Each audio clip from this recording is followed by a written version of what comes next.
জনগণের 11 দফা জরুরি দাবির ভিত্তিতে আজকে আমরা প্রচার মিছিলে অংশগ্রহণ করছি। আমরা লক্ষ্য করছি দীর্ঘদিন যাবৎ পৌর এলাকার মধ্যে বসবাসকারী জনগণ পানীয় জলের সংকট প্রচন্ড আকার ধারণ করেছে এলাকায় এলাকায়। আমরা লক্ষ্য করছি আমাদের পৌর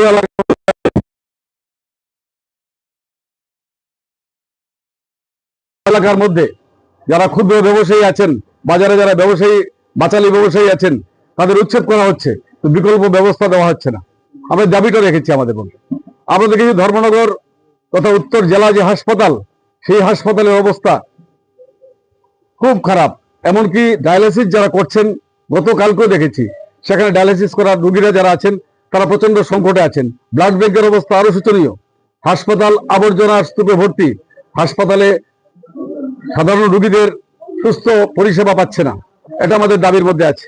আমরা দাবি করেছি আমাদের ধর্মনগরের মধ্যে এইচডি অফিস সহ বিভিন্ন অফিসে সাধারণ মানুষ তাদের নথিপত্র আনার ক্ষেত্রে সেখানে হয়রানির শিকার হচ্ছেন।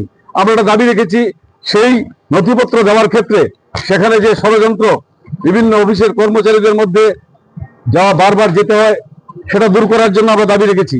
পৌর এলাকার মধ্যে যারা গরিব মানুষ, আগেও দেখেছি 75 দিন টিএফ এর কাজ পেয়েছেন, আজকে সেই কাজটা বন্ধ হয়ে আছে। আমরা দাবি করছি এই কাজটা অবিলম্বে দিতে হবে।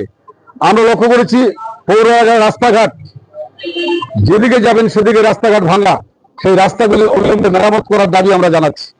আমরা দাবি করছি আমাদের পৌর এলাকার জনগণ যারা আছেন তারা বিভিন্নভাবে পৌর অফিসে গেলেও সেখানে তাদের বিভিন্ন নথিপত্র পাওয়ার ক্ষেত্রে হয়রানির শিকার হতে হচ্ছে।